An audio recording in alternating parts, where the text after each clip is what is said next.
Good afternoon. I want to give us a golden nugget that I believe will be a blessing to you. And I begin with a story. In 1938, a Jewish grandmother by the name of Greta escaped to London from Nazi-occupied Austria. She intensely focused on getting the rest of her family out of that increasingly dangerous place. She applied for 4 visas to save her parents and her brother along with his wife and newborn baby. After receiving the first set of 2 visas, she was left with an agonizing decision. Who should she save first? That was the question. She decided to give the visas to her brother along with another couple. They secured a guide to take them across the French Alps into Switzerland. But to their profound disappointment, the guide never showed up. So regardless, they decided to attempt the daunting trek on their own. As they began the long, arduous journey together, one woman strapped the infant to her back. One evening, as they were traveling, she decided she was too exhausted to go any further, and she refused to go any further without rest. Her husband and traveling companions begged her not to stop out of concern that they would be caught by the Nazis if they did not keep going.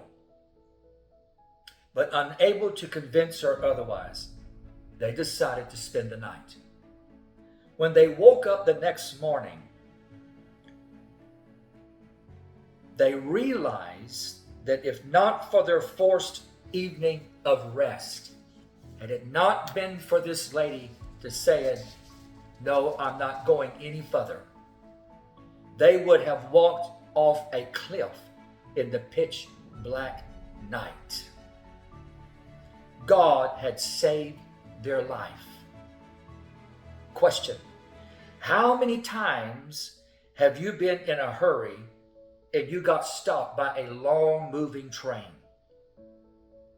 Or you tried to leave the house because you need to be somewhere at a certain time and you can't find your car keys.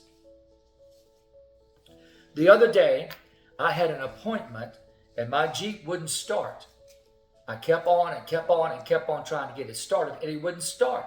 And I was thinking, oh, Lord, I don't have time for this. And so I just prayed, and finally it started.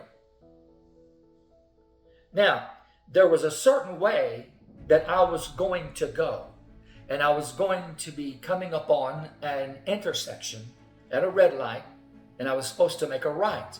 Well, when I got to that intersection, there was a bad car wreck right where I was supposed to be. Watch this. I call it unrecognized supernatural intervention.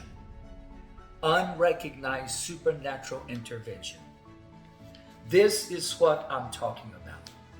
God's word tells us, in everything, give thanks.